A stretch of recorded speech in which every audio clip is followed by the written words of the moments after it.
A judge in Prince George just let a temporary resident not be placed on the national ex-offenders list because it might affect his immigration status after he pled guilty to SA. How many crimes committed by non-citizens is okay for the Prime Minister?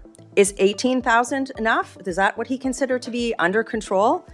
According to the Prime Minister, how many non-citizens convicted of serious crime should be allowed to stay in Canada? All of them?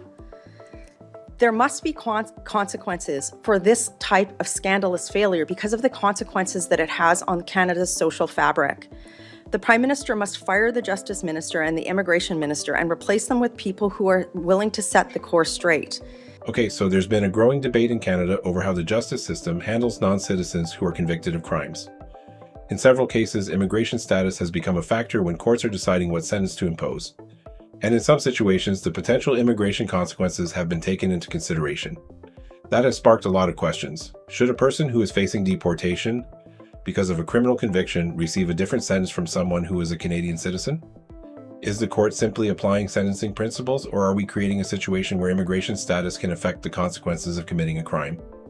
And honestly, these are questions worth looking at carefully because there are strong opinions on both sides.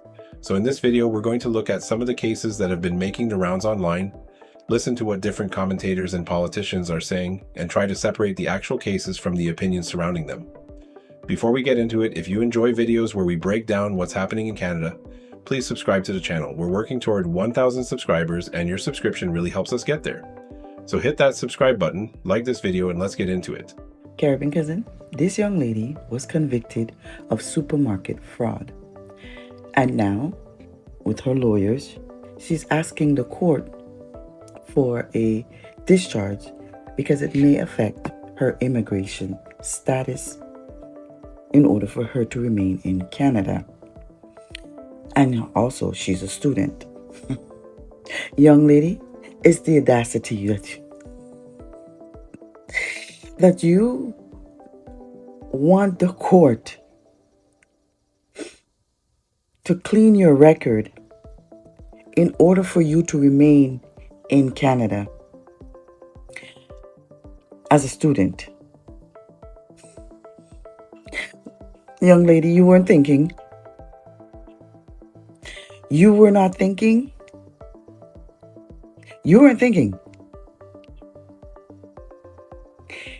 You didn't know that if you got yourself into trouble, you might be deported because you came here on a student visa to go to school,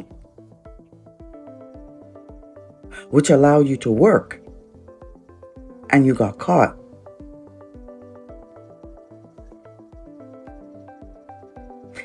No, you need to go home.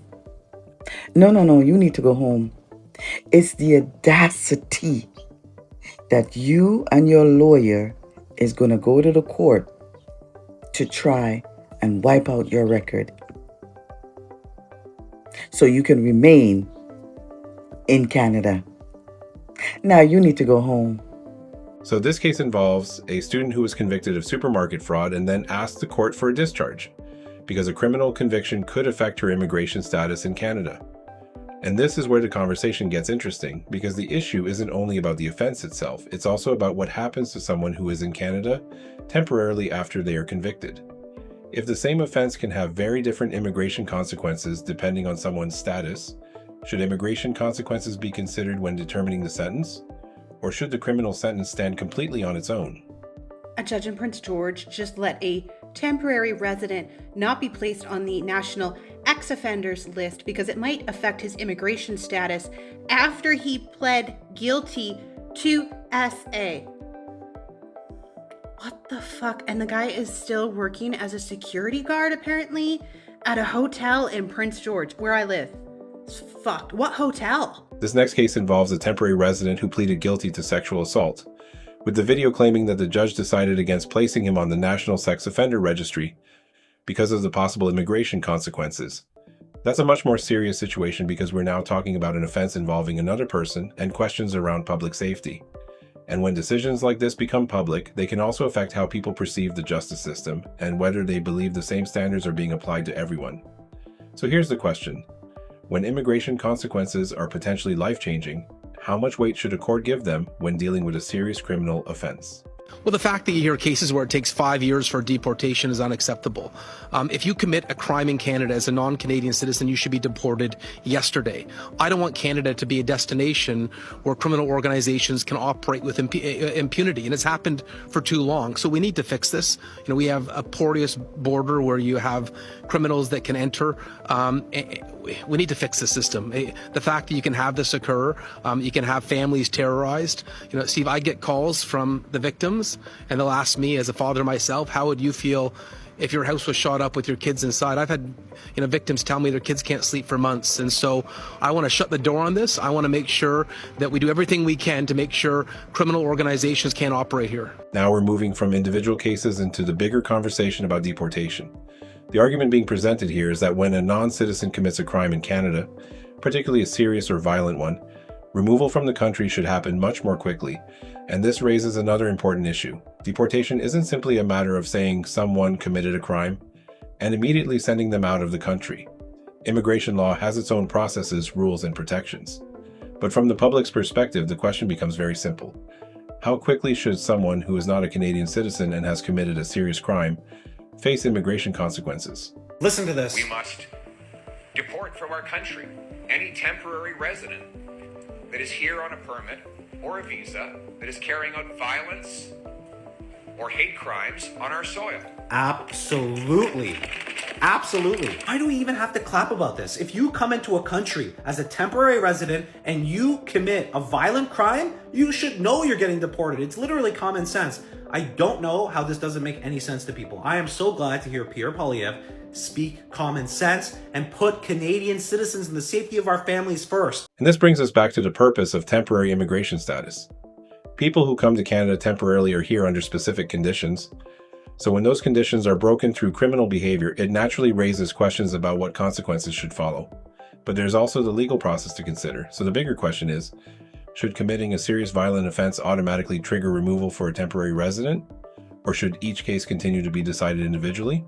Denaturalization and deportation of people who do not share our customs or our values is going to become a necessity in the future. I know that it's deeply uncomfortable for people to hear this, but it's an unfortunate truism. The reason why it's true is some people are just not compatible with our societies. Like young men who stalk and follow groups of young women with machetes and knives in an attempt to kidnap them during the night. Young men who organize to commit violence against women, by who all accounts don't come from cultures that share our values. When you have Bronze Age raids happening in the middle of the night in first world countries, you really need to ask yourself, what the hell is going on? What's going on is that we've become afraid to say the quiet part out loud, which is that our immigration system is broken. This isn't to say that everybody from every other country is automatically bad. As this report coming out of the UK reminds us, when you have a mass influx of immigration from countries that do not share our customs and values, you have second-order consequences. The only way you're going to fix it is by enforcing the law and deporting people who do not want to assimilate. This one takes the conversation much further. It connects immigration, crime, integration, cultural differences, and public safety, and argues that Canada needs to be more selective about who is allowed to remain in the country. But it's important to separate broad claims about immigrants and cultures from the specific criminal cases we're actually looking at. One person's actions don't automatically tell us anything about an entire nationality or group. What this does highlight, though, is a much bigger policy question. How does Canada balance immigration and multiculturalism with the responsibility to protect public safety and enforce its laws? Canada's Minister of Immigration, Refugees and Citizenship should be arrested and charged with every sexual assault that Mehdi Johans commits on Canadian streets. The Eritrean immigrant who arrived to this Canada in 2017 has 15 different convictions since he arrived in this country, including several violent sexual assaults against Canadian women and other assaults that didn't happen simply because other people were around. Now, the government of Canada states that this man who arrived in 2017 and has done absolutely nothing but terrorize Canadian streets cannot be removed from the country because he is quote unquote a protected citizen. Court wrote a 200-page order, which is out of the norm for them, asking that he be removed from the country For extenuating circumstances, this man is clearly a sexual predator, putting Canadian women at risk every single day. You watch the quotes, this man in the courtroom, he has no idea what's going on. He's out of his mind. I have no idea how we got in the country. Just another sign of our broken open border system that has literally invited tens of thousands of hardened criminals into the country. And you know what the Minister of Immigration Refugees said? She said, no, you cannot remove him from the country. He must maintain his protected person status. It's a case of history repeating itself. Court heard that Johans has between 13 to 15 breaches of court orders. The Crown filed a 200-page bail package on him, which the judge called lengthy and unusual. Making matters more unusual is the fact that bail hearings are often protected by publication bans, but neither side requested one at the latest hearing, so CTV News can share new details about Johans' history, which includes a steady criminal record since 2018 after first arriving to Canada from Eritrea a year earlier.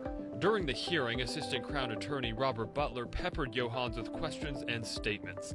Butler asked if there is something unclear about what court has repeatedly told them about not going to certain places. You've done about 7 months of jail time on these breaches. You have been found guilty of sexually assaulting women. Last year, while being assessed by a medical doctor, you told the doctor you would sexually assault her if it weren't for the presence of other men there.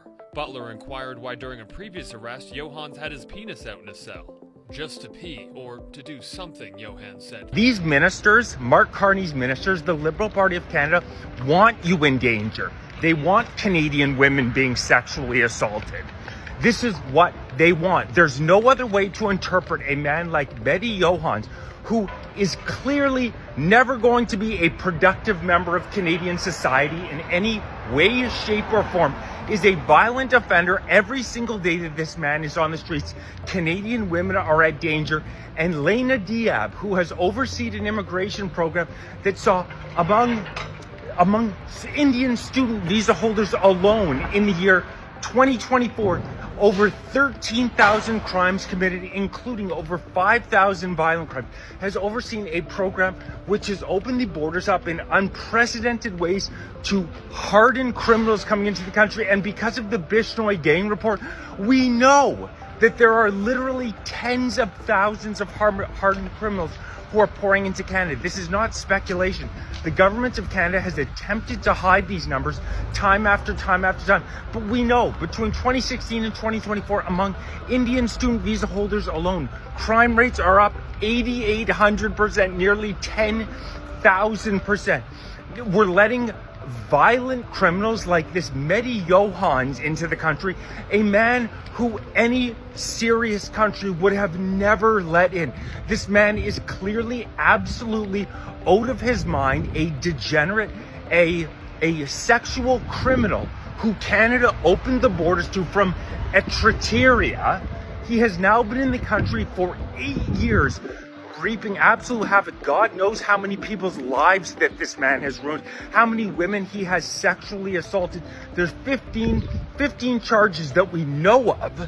I'm sure that he has gotten away in Canada's broken legal system with other crimes. And you're telling me we cannot remove this man from the country? Lena Diab is saying that this man cannot lose his protected service. If this man cannot lose his protected order, if the humble bus driver who killed 16 Canadians cannot be removed from this country, then nobody can be removed. When are Canadians going to wake up and realize the far left want Canadians replaced? That is what they are attempting to do. They want you and your family in danger. There is no other way to describe allowing this man to remain in the country. My suggestion is if he has to stay in the country, he should move beside Lena Diab. These criminal ministers of immigration, whether we're talking about Mark Miller, whether we're talking about Sean Fraser, whether we're talking about Lena Diab, they should have to live on the same street, in the same neighborhoods as these violent criminals who we have allowed into the country time after time. Because the issue is they never have to live with the ramifications. These people live in cordoned off neighborhoods. They have security all around them, white picket fences. They never have to deal with the ramifications. And If they did, I can guarantee you that in about 3 seconds, these types of people would be deported from the country. But they have a seething underlying hatred for the Canadian people. Lena Diab's parents from Lebanon, Gary Andrasagi, the so-called Minister of Public Safety, who's trying to confiscate 2 million previously legal firearms, is from Sri Lanka. 44 foreign MPs, 12 foreign-born senators. It's the exact same thing happening in Canada that's happening in the United States. These people come to Canada. They hate Western civilization. Many of them hate white people. They have for whatever reason, they come to the country and then they have a vendetta against the country. It makes no sense to me. You should be so appreciative to a country that let you leave the country you wanted to get the hell out of to come here. And then you come here and you invite some of the most violent offenders in the world to prey on Canadian women time and time and time again. And even in extreme cases like this, where this man should clearly never have been allowed into Canada, it's an absolute joke. It is a no-brainer to have him removed from the country, and they can't even do that. They cannot even do that. The worst, most violent sexual offenders around, and they refuse to remove them from the country. There is no other way to describe what these people are doing than the intentional destruction of Canada. There's a reason that crimes against women are up 90% in the past decade. Extortion's up 357%. Gun offenses up 100%. These are all perfectly correlated with skyrocketing immigration rates. Skyrocketing immigration rates have made this country so much more dangerous. You know what they're doing at the same time as they're opening the borders up? They're confiscating your previously legally owned firearms. Over 2 million guns they're now confiscating. If you don't have it handed in by October 16th, the government of Canada, the RCMP, may come after you. And we have the most lax bail system in the Western world. Bill C-75 makes it nearly impossible to keep somebody in prison like this guy, this predator who gets back out on the streets time and time and time again. This is subversion of our society by a bunch of far-left communists who want to see Canada burn. That is their goal. It's incredible. They come to a country, they get every opportunity here, and they still want to tear it down. There's no other way to describe a system that would allow this man to stay in the country, who all he is going to do is be a predator to Canadian women. Yet Lena Diab says he cannot be removed from the country. It's sick, it's disgusting, and it has to stop now. If you want to support Fight for Canada, you can hit the Stripe link below. I so appreciate everybody's support. We're calling for a total moratorium on immigration, a shutdown of the TFW and IMP program, which are total jokes, incentivizing the governments of Canada literally to replace their workers, and a removal of the hundreds of thousands of people like Mehdi Johans who are in the country illegally and literally predating on Canadian women, and it's being cheered on. So after hearing all of these different perspectives, one thing is pretty clear. This conversation is much bigger than one individual case. We're talking about the intersection of criminal sentencing, immigration law, deportation, and public safety. And those are complicated issues that don't always have a simple answer.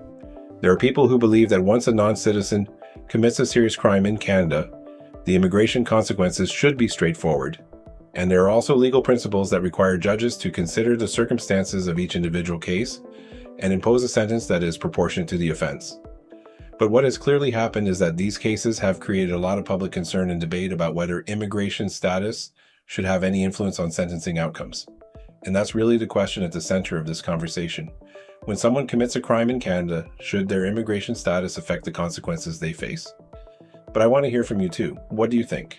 Should immigration consequences be considered when someone is being sentenced for a crime? Or should the same criminal sentence apply regardless of whether someone is a citizen or a temporary resident? Let me know your thoughts in the comments. And if you made it this far, please subscribe to the channel. We're trying to reach 1,000 subscribers, and every single subscription helps. If you enjoyed this video, give it a like and share it with someone who would find this conversation interesting. Thank you for watching, and I'll see you in the next one.